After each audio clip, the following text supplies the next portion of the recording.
Hello wonderful people, I'm Sam and welcome back to Hvalsø Prehistoric Wildlife Park. Today we are gonna get started on a new section, namely the Cretaceous section, cause I've sort of painted myself into a corner over here with the oldest ages, since we don't really have any more creatures from the Triassic or earlier in the game as of yet, but some are coming in the next update. I'm going to wait with expanding this further until we get there. But we have a lot of Cretaceous animals. So that's where we are gonna start building today. Just past the bridge here, we come to this great open area where the path begins to slope down into the greater part of the park. And right here is where we're gonna start building a new habitat. This is going to be a mixed habitat for some more iconic Cretaceous critters, namely the Styracosaurus, the Lambeosaurus, and the Parasaurolophus. Yeah, plenty of space for them to roam. Let's get to it! First things first, I want to talk a bit about the inspiration for this build. I want to give a huge shout out to Elynix. I hope I'm pronouncing that right. In the unlikely event that you're not coming here from her channel or haven't noticed her down in my comment section, she's another YouTuber who's really cool. She does Prehistoric Kingdom and Planet Zoo and several other games. She does a lot of cool stuff. And her latest habitat was actually part of the inspiration behind this build, so thank you LA, and you're definitely going on the supporter wall. The second inspiration for this habitat is not any specific thing from zoo, but more so the typical sort of swamp marshlands you find in the wilds in Denmark. I lived quite close to one from most of my upbringing. A mose is what it's called in Denmark. And I really wanted to bring that out a bit. So you see, I'm making this this big swampy area, lots of mud, lots of still water. I was really looking forward to working with the wetland foliage in the game. You see me absolutely go nuts with it at the end of the video. But before I can get to that, I need to make a proper stable. As you can see here, it needs to be big for these big animals. I had an interesting idea on how to fit it into the habitat, which you will see as we progress here. The main inspiration behind this stable is the giraffe stable in Copenhagen Zoo. I looked at a lot of different big herbivore habitats from throughout Denmark. Most of them are pretty sparse, pretty boring. But the giraffe building in Copenhagen Zoo is sort of a big wooden modernist building with heavy steel beams. Again, this is mostly just a functional building, but I like the look of it. And I also took a lot of liberties because this is going to be quite a lot larger than that giraffe stable. Here you see me. The Coelophysis, they keep trying to get out. This happens to me. I had to stop building and go fetch them like 4 or 5 times throughout the couple of sessions it took me to build this. But yeah, here you see me working on the interior, which I'm pretty much freehand. I took a little bit of inspiration from the elephant stable in Styracosaurus Park for the interior actually, but mostly it's just sort of my own, trying to make sense of what a big stable for 3 big herbivores would look like. And here you see, this is what I was talking about with the funky shape of the building. I wanted it to be so that the keepers came in from up on the ridge, and then I would build a stairway inside the stable for them to come down to the animals level. Here you see me do that trick again with the trim I also did last time.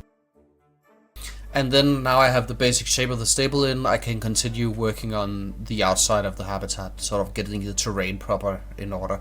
So you see me painting in some paths for the animals with the mud, and then in between that I'm mixing some grass and some dirt to give it a little bit lusher look. Again, it's gonna be a lot lusher once we get to the foliage, but I'm saving that for last. Next up, some rock work.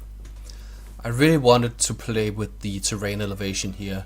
I really like doing that in general. It's a shame I've chosen to make my park in Denmark, and notoriously flat country, but I'm taking some liberties, and I imagine these are, my excuse is that these are faux rocks, and I'll keep using it.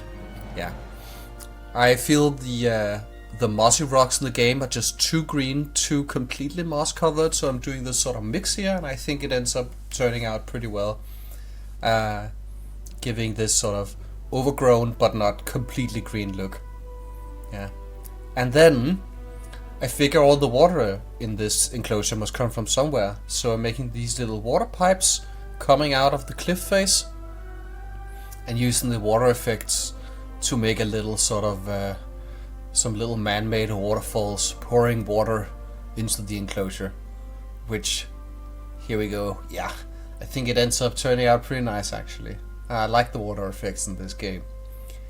I like the fire effects too. I was actually trying to do something with them while building this something for the guests that I ended up cutting out because I didn't end up using it. It didn't work for me, unfortunately. I maybe some other time. But yeah, I think it ends up looking pretty nice.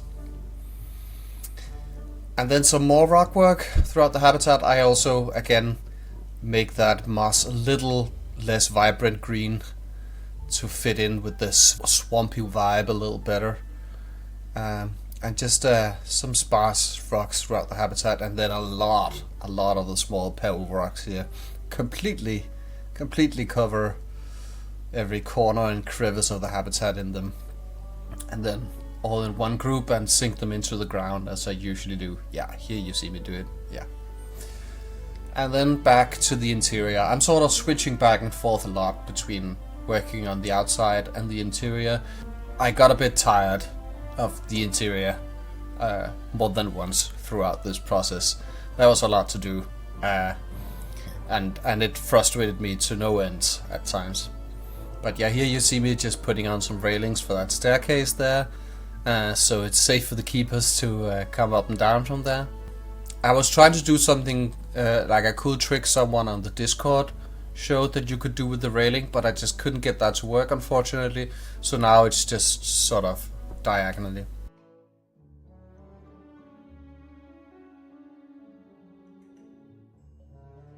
Hey, I've just switched to real time for a second because I want to show off a trick that I use all the time when I'm building, and it just occurred to me that not everyone necessarily knows it.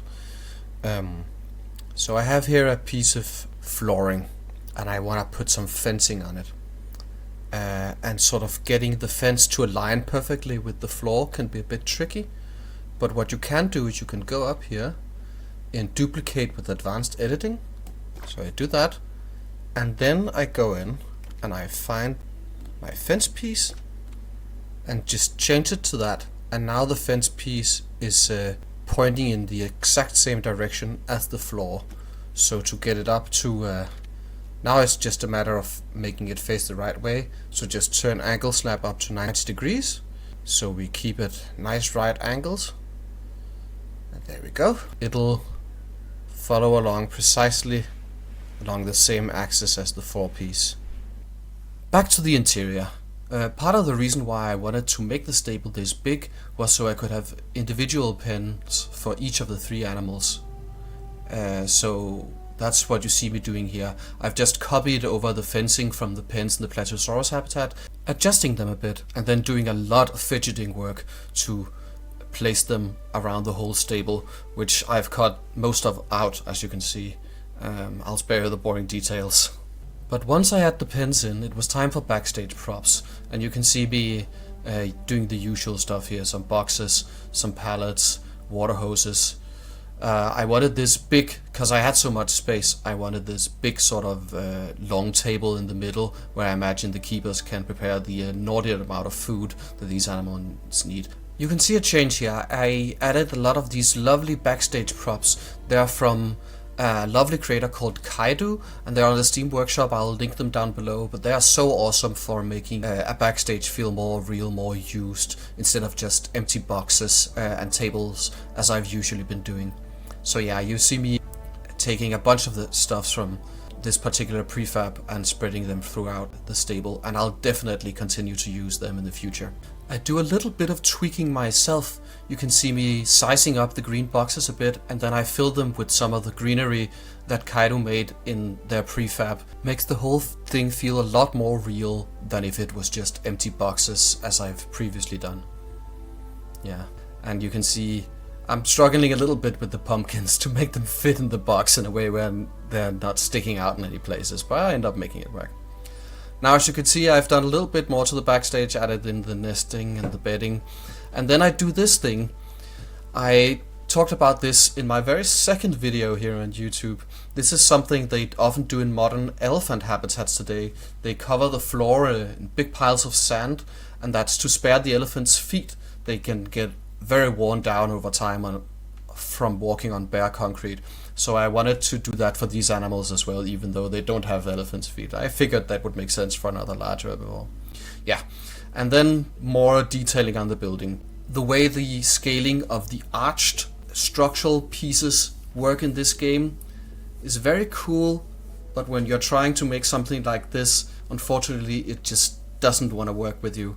So I had to do this myself with short straight pieces, but it's fine. It ends up looking nice, and once I've made one window, you can see, then it's just a matter of copying it all around to every single one of the other windows. And since this building is still functionally on the grid, it's just a matter of copying them in set increments. And then again, trying to get that vibe of the building this was based on, these big heavy steel beams to help support the whole structure, I imagine, and just to as trim to give the right look. And then I'm making a big, huge gate that can slide to the side to be entrance into the building. I've made smaller gates with a similar technique for each of the pens inside. I'm actually reconsidering how tall this gate is. It's much taller than the pens, plenty tall for the animals. So I might change the whole gate opening to be a bit lower, so I don't have to make the gate as tall. But on the other hand, this means that I might be able to reuse this stable in the future for some even bigger animals, although I'm afraid it's still not big enough for the sauropods in the game. It's very interesting. I'm working at a much larger scale than I'm used to. This is by far the biggest habitat I've ever made, and yet these aren't even close to the biggest animals in the game. I'm excited and or worried for when I get to making something for the big sauropods in the game, which I know I want to do eventually. Yeah, you can see we've skipped ahead a little bit. Now I'm working on the ceiling and the roof. I've done that usual trick with turning the ceiling to glass and putting in the lamps, but then I realized I wanted the roof to look different than I originally intended. I wanted these big overhead windows so a lot of natural light could come into the stable, and I hadn't accounted for that when I made the ceiling nor the roof, so I had to change things around.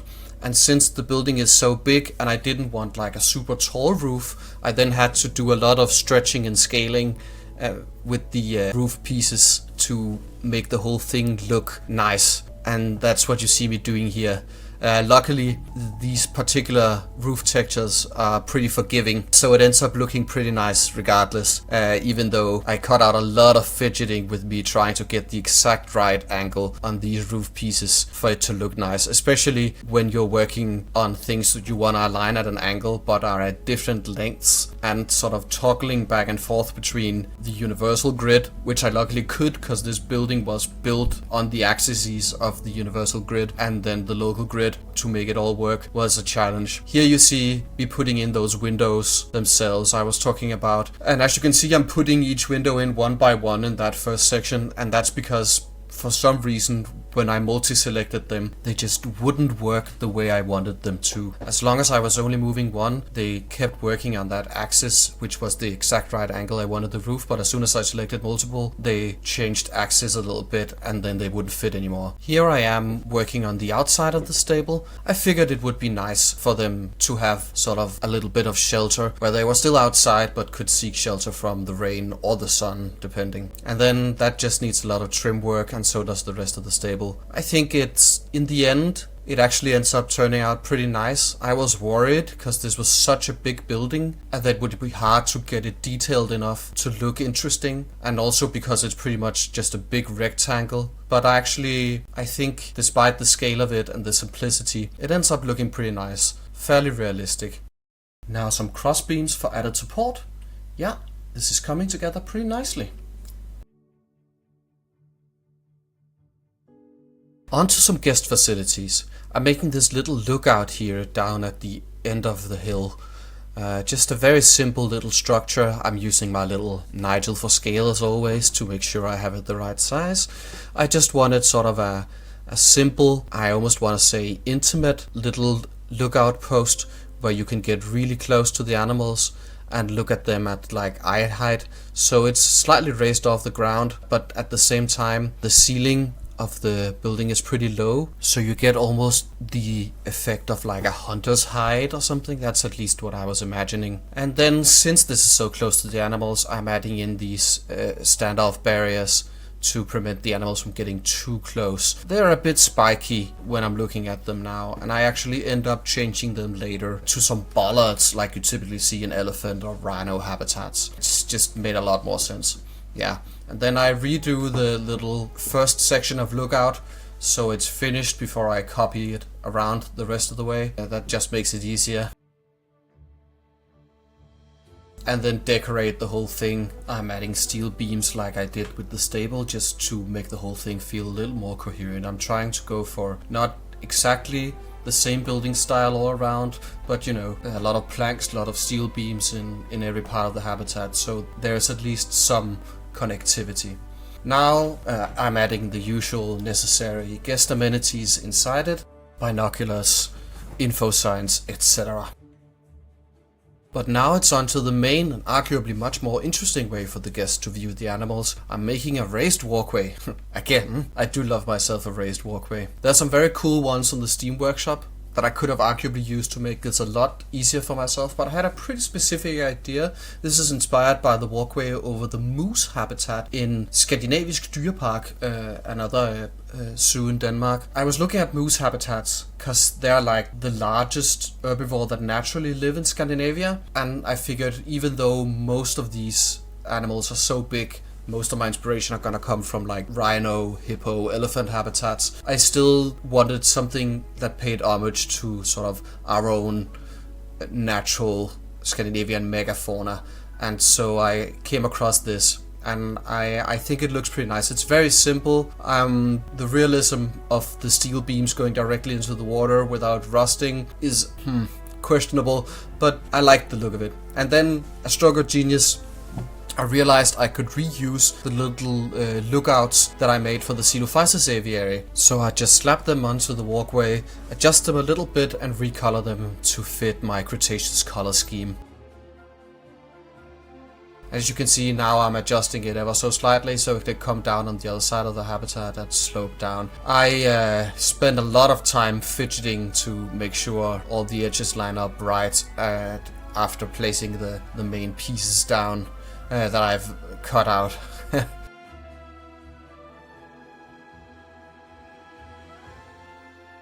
Aha!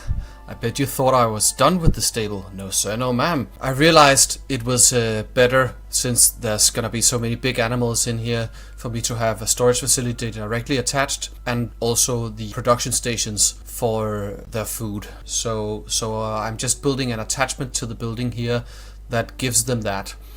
And you can see since it's plants and fruits they're producing, I make it into sort of a little greenhouse on one side, and then the rest is basically just a walkway to the building. I haven't recorded this, but I make a secondary entrance to the stable down at ground level with a bigger gate, because I imagine this narrow passage and the narrow stairway is not very practical realistically when they have to have a sort of big supply runs delivered. So now there is like an access road for a ramp for a car to go down. Pretty simple stuff all around. The only thing I think is worth mentioning about this part of the build is that I overlapped the glass pieces on the greenhouse because the glass pieces in the game just feel too big.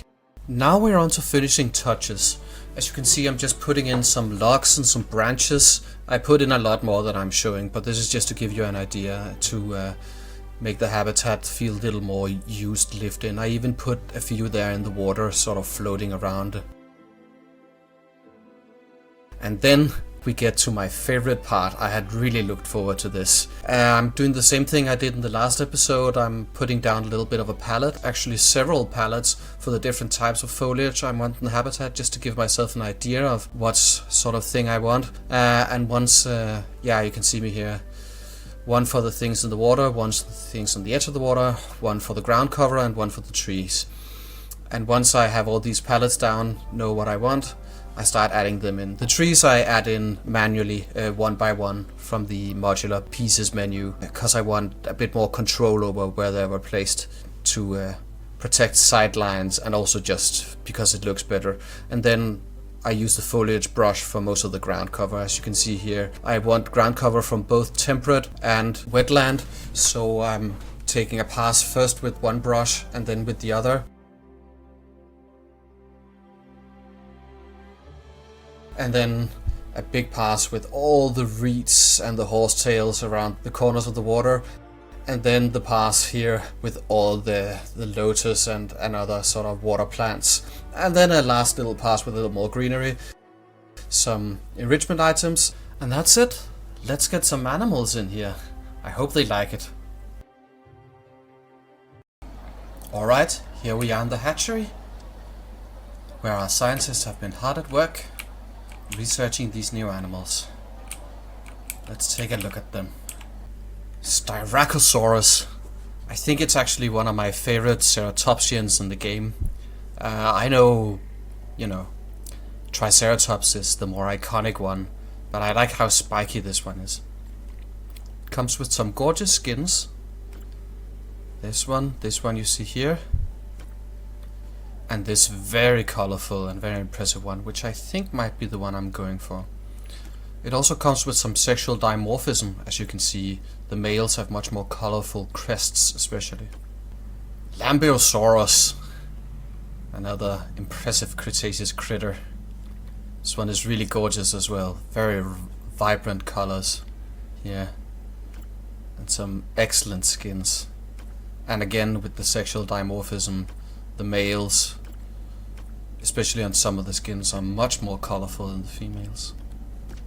And I believe the same goes for the Parasaurolophus, I believe is the right pronunciation. Here we have it. Yes, the male is a bit more colorful and has a slightly larger crest. Alright, let's get them into the game. Okay, here we are. Let's add them in. Here they all are. 6 Styracosaurus, 3 Lambeosaurus, and 4 Parasaurolophus. And if the Plateosaurus stable looked a little too big for them as babies when I added them in last time, this is frankly ridiculous. But they'll fill out the space eventually. They'll just have to grow up first. And they're already running out to explore the wonderful new swampland I've given. And I'm sure they are gonna completely disappear into the foliage. Yeah, this habitat is enormous, and these babies are, for the moment, tiny. Oh, look at this little guy. I think that's a Parasaurolophus. Yeah, it is. Oh, they're adorable. The Lambeos sort of ran this way, I think. Let's see if we can find them. Ah, yeah, they're somewhere in here in the reeds. I just saw one and then it disappeared again. Hello, guy. Where are you? Damn. Oh, there we are. Completely lost in it. Aww. They look really cute as well. I love their big black eyes. They look so expressive. So puppy-like. And where did the Styracosaurus go? They all went this way, I think. Yeah, so they're somewhere over here in the forest. By the fence. There they are. Aww. That was pretty good. Yo, they're playing with each other. Look, they're sort of chasing each other around and into the reeds and stuff. Oh, that's really cool. Yeah, I like these animals. Alright, can't wait to see them grow up in here. But let's take a look around the rest of the stuff I've built. Okay, so as we walk down here towards the Cretaceous section, the first thing you'll notice is this pretty menacing entryway. I really wanted to keep working in that color scheme I decided for this section, you know, the red, black and white, and that very quickly turned very sort of evil empire, and so I kind of just decided to lean into it and do the whole thing with the giant T-Rex and the torches and stuff. I think it looks pretty cool. Yeah. Real quick, we're gonna take a look down here, the little plaza. I've shamelessly reused the little planter I used on the entrance plaza. Here is one of my little kiosks, recolored to match the section, and here's that little lookout I made. But the real highlight of a tour here is the walkway. So let's walk it. Now I can see them down there at the entrance to the stable. Let's get to a place with some binoculars to get a better view. Between putting them out into the habitat and starting this tour, I did have to redo the foliage a little bit. It was a little too dense for them.